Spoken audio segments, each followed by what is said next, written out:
Hey class, this is Mrs. Cribb. We're going to go over some problems. The first ones are really going to be dealing with stoichiometry and gases. I know you thought you were going to get rid of that. I'm not worried about spelling it. Stoichiometry and gases, how about that? Alright, so let's do this and then we'll move on to the ideal gas law. So when you have 2 moles of calcium react with water to form calcium hydroxide and hydrogen, what will gas be produced? So the first thing we have to do is write out the reaction and balance it. So we have, I tell you what I'm doing, I'm going to go ahead and put it in there for you and move on from there. So here I went ahead and put the reaction up, and notice that hydrogen is diatomic, so you have to remember the diatomic elements: hydrogen, nitrogen, oxygen, fluorine, chlorine, bromine, and iodine. And we also have calcium has a +2 charge and OH is a -1, so swap and drop. Now the next thing we have to do is balance it, because with all stoichiometric calculations you have to balance. So this one is, what I'm going to do is go ahead and put in the balanced numbers in here in order to be able to move on with the important stuff, exactly the new stuff for this part of the chapter. So all I really needed to do was put a 2 coefficient in front of this water molecule. Remember that without anything here, that's a 1, and this is a 1, and this is a 1. So that gives us 4 hydrogens. 2 times 2 is 4. And then there's 2 hydrogens in here, and 2 more is 4. Everything else balances. So when we start off with 2 moles of calcium and reacts with water to form calcium hydroxide and hydrogen, what volume, there's the question, V, what volume of hydrogen gas will be produced? Now remember that we can use the molar volume. I'm going to write it over here, 22.4 liters per mole. That's the only time we can relate moles to volume, liters being a volume, but that has to happen at standard temperature and pressure only. Okay? Now, I want to remind you of the pathway, and because this pathway is going to kind of be expanded as we move forward. But we have the mass of the A goes to moles of A, then we use that ratio bridge to the moles of B, to the mass of B. And this is what we covered in the last chapter and most of the stoichiometric calculations, but we're adding now a volume unit. So we can have the volume of molecule A goes to the moles of A, and what we use there is the molar volume, which is this right here. This is the information on the molar volume. And then we can also, once we know the moles of the second molecule, we can turn it back into volume, again using the molar volume. And I always want to follow this pathway. Remember too, we could have the number of particles, and that number of particles can be turned into a mole using Avogadro's number. So once we know a mole, we can turn it into the number of particles using Avogadro's number. And to change from from mass to moles, we need the molar mass. I'm going to just write it here, the molar mass of the molecules. Or to change from moles back to mass, we need the molar mass of the molecule. So it's very important that you understand and memorize these pathways and see how it all works. Okay, what we have here is 2.00 moles of calcium, and we want to react with water, and we want to find out what volume, V, the volume, which is going to be liters, volume of hydrogen gas. So this calcium, 2 moles, that's our A molecule, the one we know, and the volume is the B molecule, the one we want to go to. So let's find where it is on the pathway. Here's where we're starting then. There's our A.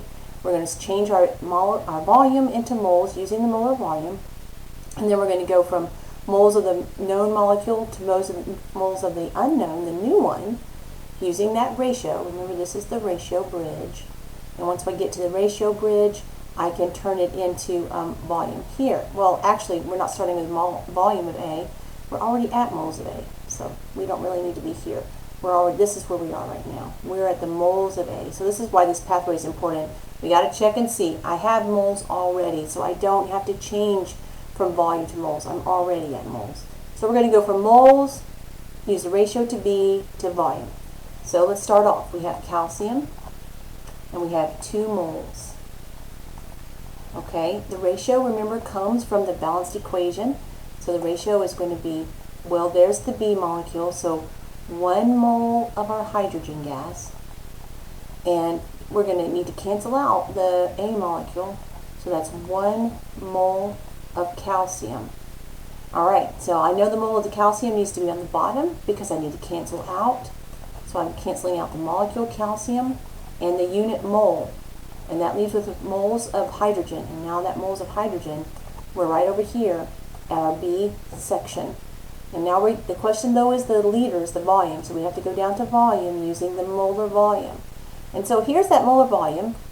And this is the conversion factor, 22.4 liters over moles. But I can also write it as 1 mole over 22.4 liters. And so you have to figure out which one to use. I do know that it comes next. And I can see that I have the mole unit at the top right here, which means I probably need to have the mole unit at the bottom down here so that they'll cancel out.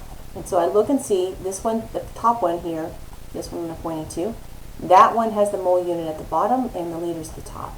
So 22.4 liters. And now I can cancel out again. Moles will cancel. And so the unit left is liters. And so if I do on my math, it's just 2 times 22.4, which is 44.8 liters of hydrogen gas. And there's the final answer using the pathway. Okay? So now let's go on to the next one. How many grams of water will be produced if 0.5 liters of oxygen gas, so liters of oxygen gas, liters is volume. We have to remember volume or liters and milliliters or meters cubed. At STP, which means I can use the molar volume, because the molar volume is at STP, if it's burned with hydrogen. So first we got to write out and balance the equation. So remember again, we're dealing with some diatomic elements here. We're dealing with oxygen and we're dealing with hydrogen. So let's write out the balance equation for this one. Okay. Okay, I wrote out the balanced equation. Remember, hydrogen, nitrogen, oxygen, so that both of those are diatomic, and they form water. So since water, we have 2 oxygens right here and only 1. I had to put a 2 in front. That gives me 2 oxygens, but it gives me 4 hydrogens. So I put a 2 in front here. Now normally you need to go ahead and write out the whole process of balancing the equation. I'm just going through this quickly so we can get to the new information.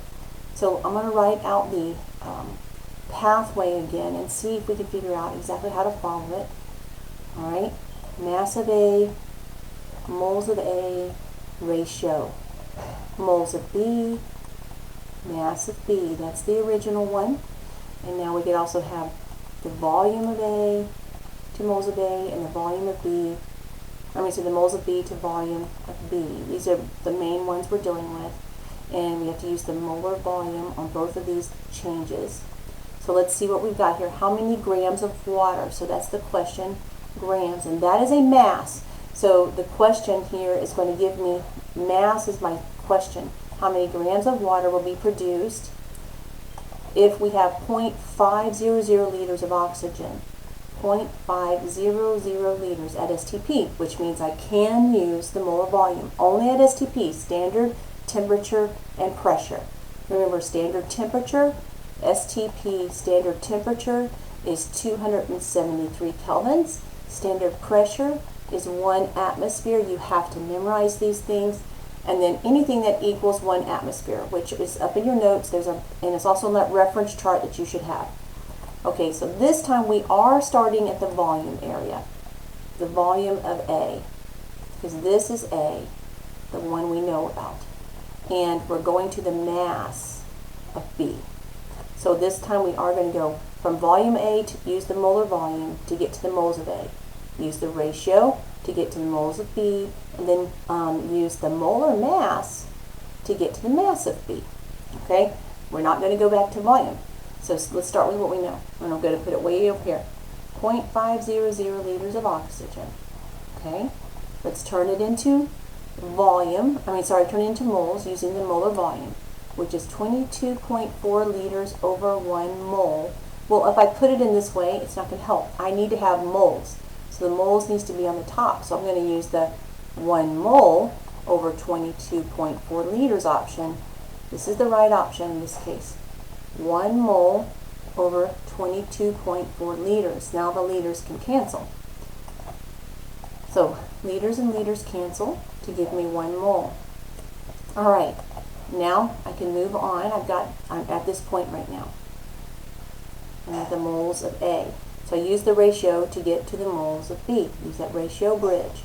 All right, so now, look, 2 moles of water. Remember, the ratio comes from the balanced equation for 1 mole of oxygen. All right, so now let's cancel some units. We can cancel 1 mole and 1 mole, and we can cancel the molecule oxygen. And so now over here, I am at the moles of B. So I can get to the mass of B using the molar mass.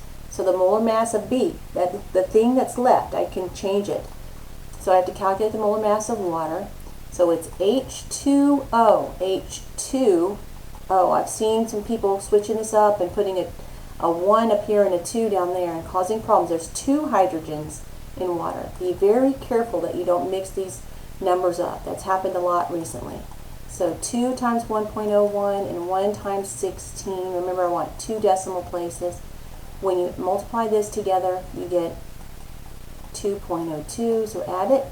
18.02 grams per mole. There's the molar mass of water. Now I can put it in. 18.02 grams over moles. Make sure you put it in like this. Okay? The mole on the bottom, the gram on the top. Cancel out the units. So now we just have the mass of the water, and we just have to multiply it through, and we get 0.804 grams of H2O, grams of water. And that's the answer to 10-15. These are also in your textbook, and I'll be back to help you in class as well. So let's move on now to the ideal gases. Real gases do not obey Charles' law, Boyle's law. Remember, laws don't govern how gases act. They only describe them. Laws describe. These laws are valid only under very specific conditions, so most things are not ideal. An ideal gas is a gas whose behavior is very perfectly predicted by the kinetic molecular theory. So no real-world gases are ideal, but some just come very close. It says read 1 and 2 on page 264 and 265 as a review, if you need to. And those are just talking about comparing in the kinetic molecular theory how the gas particles are tiny compared to the spaces between them, and that particles do not interact with each other. So those are part of the kinetic molecular theory at the beginning of your notes, which you should know pretty well by now. And also you can check your Quizlet. All right, the molar volume of gases is, all the gases is 22.4 liters. That's what I've been saying this whole time. You use this number, but it's not exactly right. The 22.4 is useful, but not exact. When you have very large molecules, their intermolecular forces are stronger. Their dispersion forces, kind of think about it as gravity. The bigger the bigger a planet is, the more gravity it has to pull things down. The bigger a gas molecule is, the more intermolecular forces it has to kind of pull it together. But the molar volumes are close. We're still going to use 22.4 as our molar volume when we're doing all of our calculations. Now the ideal gas law is this. PV equals nRT. And this one is pretty easy because all of the variables kind of make sense. P for pressure, V for volume, T for temperature, in Kelvin still because you can't divide by 0. R is a universal constant. I'm not really sure why they use it R, to be honest, but know that this is a constant. You will always know what R is. You don't have to guess it. And then N is for number of moles. N for number of moles. Okay, we're going to use the ideal gas law in the next few questions. This should not say who many, it should say how many, so apologize for that typo. How many moles of a gas are present in 2.4 liters in a 2.4 liter sample at 1.25 atmospheres of pressure and 27 degrees Celsius. Now remember, I want you to identify each number as a variable. So liters is a volume, atmospheres is a pressure, and this is a temperature. So we have a P, a V, and a T, 3 different variables. And you might say, well, what if I use P1, V1 over T1? The thing is, you don't have a P2 option right now. or a B2 option. And also this is asking me how many moles. It's asking me for this N. So that's the question, and the equation that has all those in there, including the number of moles, is PV equals nRT. So PV equals nRT. Remember, I want you to always write the equation and then fill in the variables. Okay, so P is 1.25 atmospheres. V is 2.4 liters. N is the number of moles, and that's the question. R, I'm kind of leave a space for a moment here. And then there's T. T in this case was 27 degrees Celsius. Now what do we need to do with that? We always convert Celsius to Kelvin. So 27 plus 273, that gives us 300 kelvins, and it has a decimal right there because when you add it, you want to leave it at the ones place, right? And because the adding has different, what's the right word? The different rules than multiplying and dividing. We're not checking the number of sig figs. We're looking at decimal places or place value. So 300. So 300 kelvins is what this number is down here. Now the big question, R.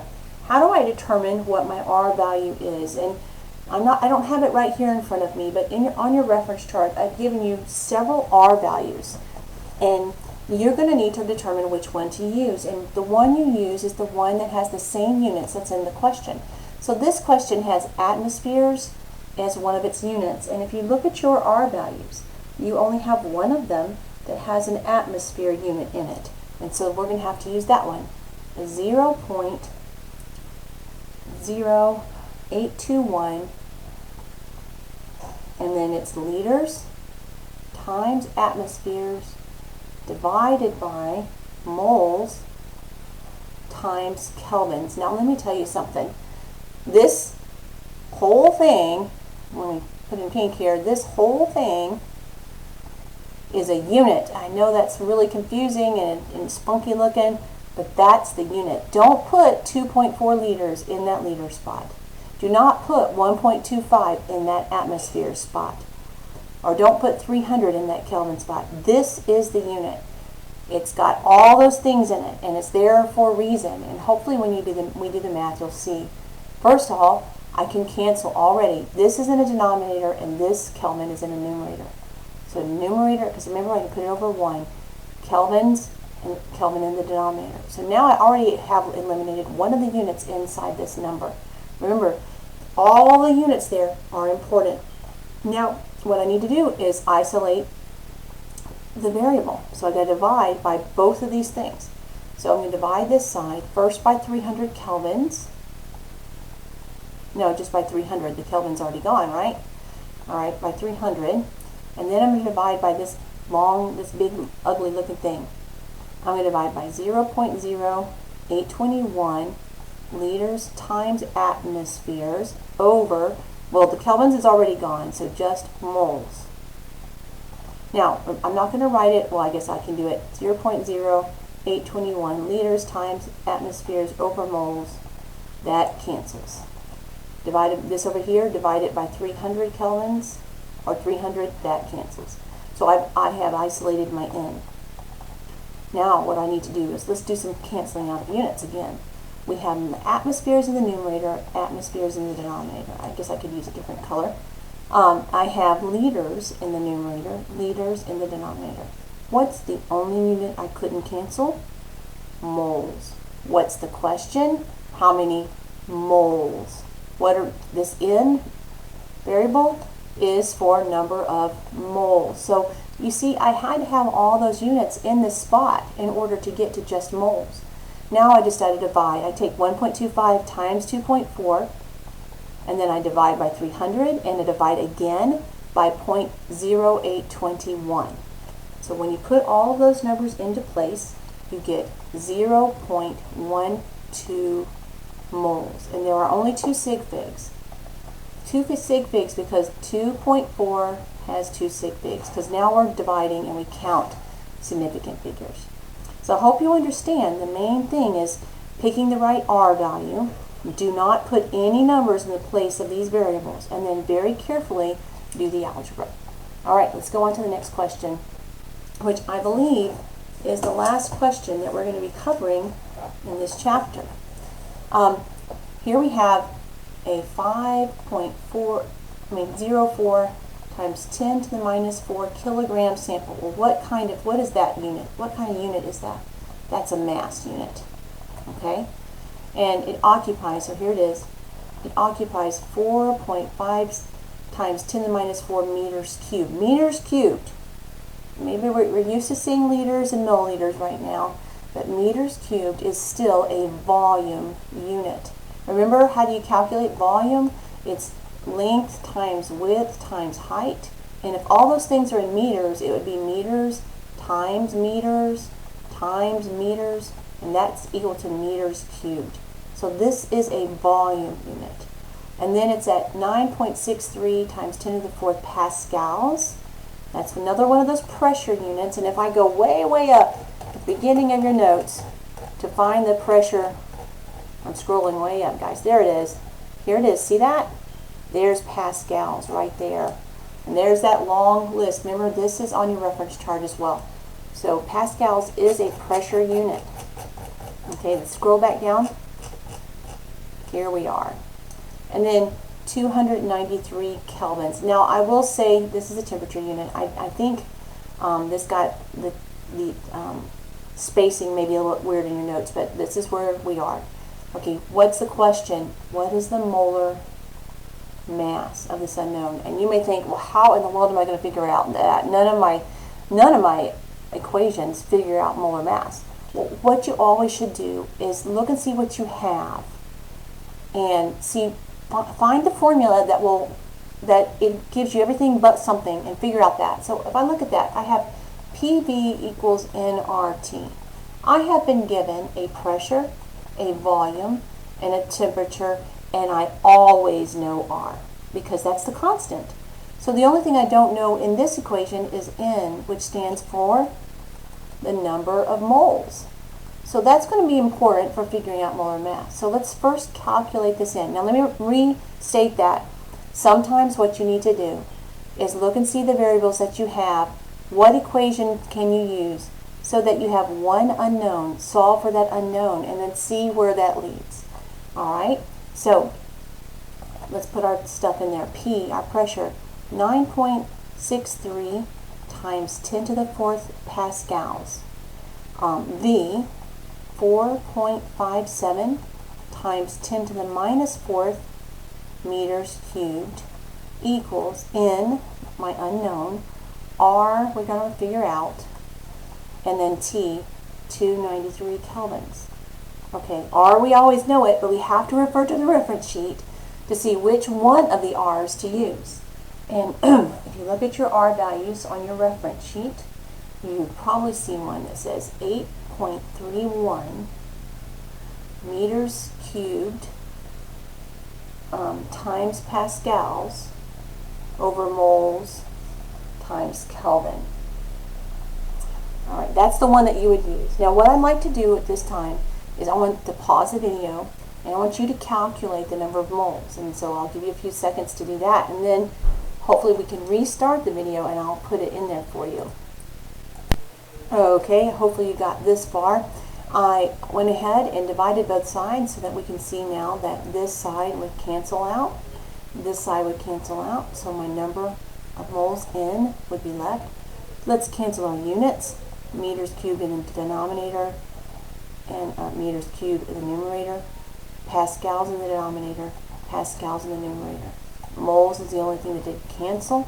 So now I just got to multiply, be very careful multiplying with scientific notation, and then divide by this and divide by this, and the answer ends up being 0.0181 moles. Okay, that's the number of moles. Okay, now let's talk about how to answer the question. The question is, what is the molar mass? So what is the molar mass? Molar mass, how do we determine that? What is it equal to? It's equal to the grams of something over the moles, grams in every 1 mole, right? How many grams in every 1 mole is the molar mass? So what I just calculated was the number of moles, so I can write that down in here. And so if I know the number of grams and divided by the number of moles that I have, this is the number of moles that I have. So if I take the number of grams I have divided by the number of moles I have, the unit that I have left will be grams per mole, which is molar mass. So what do I have up here at the top? I have that mass, 5.04 times 10 to the minus 4 kilograms. So I just got to convert that into grams. So 5.04 times 10 to the minus 4 kilograms, and I want it into grams. Remember, there are 1,000 grams in 1 kilogram. So I just multiply this by 1,000, and I get 0.504 grams, because kilograms and kilograms will cancel. Or is it 0.0504 grams? Let me double check my math on that one. So you see, I'm entering it in on the calculator over here. 5.04, the e, that's the second function, double e, and then -4, and then times 1,000 equals 0.504. So that was the correct number, 0.504. So I'll put that here, 0.504 grams divided by 0.0181. So now let's pull the calculator up and calculate this. We have 0.504 divided by, whoops, clear that, 0.504 divided by 0.0181, and I get, there we go, that's the right answer, 27.845. Now I need 3 sig figs. See, this number 504 has 3 significant figures, so is 0.0181. So 27.8, it ends up being 27.8 grams per mole. And I just noticed that I'm looking at the teacher book and they have the wrong number for the grams. That's what made me question my value. They have a 0 in front, so that's wrong. I think in the new edition they fixed that. Okay, so that is a molar mass unit. So now I know what the molar mass of my unknown sample of gas is by taking the information. Now this is a little bit more difficult, but we'll practice these more. You're going to have some questions on these on your next home day. And then today I think we're also going to be practicing the combined gas laws, the Gay-Lussac's law, Charles' law, and Boyle's law as a class. I will see you soon. Hopefully this will help you.